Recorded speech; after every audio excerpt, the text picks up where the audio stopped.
శ్రీ వరలక్ష్మి వ్రతానికి కావలసిన ముఖ్యమైన వస్తువులు: వరలక్ష్మీదేవి బొమ్మ, శక్త్యానుసారంగా బంగారం కానీ వెండి కానీ లేదా చిత్రపటము ఏదైనా తీసుకోవాలి.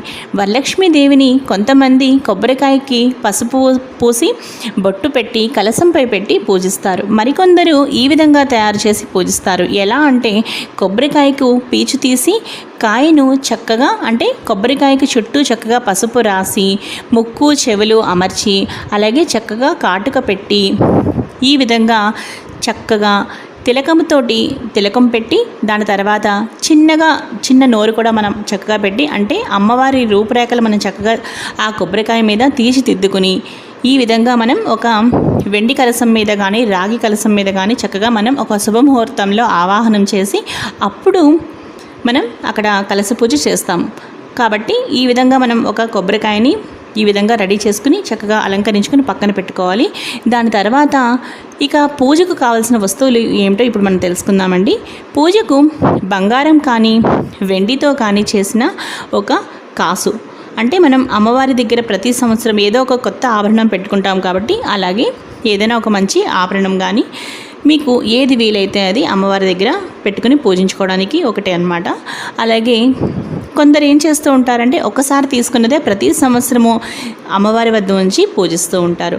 అలాగే ధూపమునకు సాంబ్రాణి, అగరవత్తి, నెక్స్ట్ దీపారాధనకు కుందెలు, అగ్గిపెట్టె, ఆవు నెయ్యి, పత్తితో చేసిన వత్తులు మరియు అక్షతలు అనగా పసుపుతో కలిపిన బియ్యం కొద్దిగా, పసుపు, కుంకుమ, పువ్వులు, గంధం, హారతి, కర్పూరం, పళ్ళు, కొబ్బరికాయలు, తోరములు, దారమును 9 వరుసలుగా తీసి పసుపు రాసి 9 చోట్ల పువ్వులతో 9 ముడులు వేసి సిద్ధముగా మనం ఉంచుకోవాలి.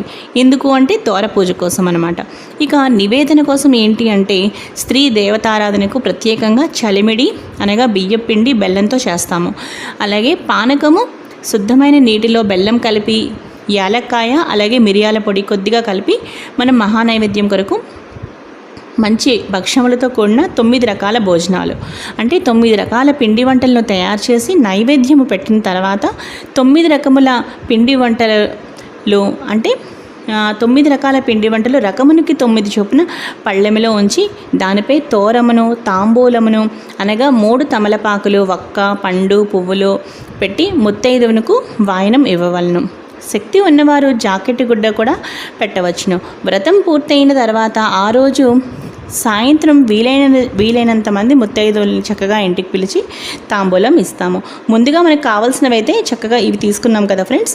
ఇప్పుడు నెక్స్ట్ ఏం చేయాలో మీకు నేను చెప్తున్నాను. ఇలా మనం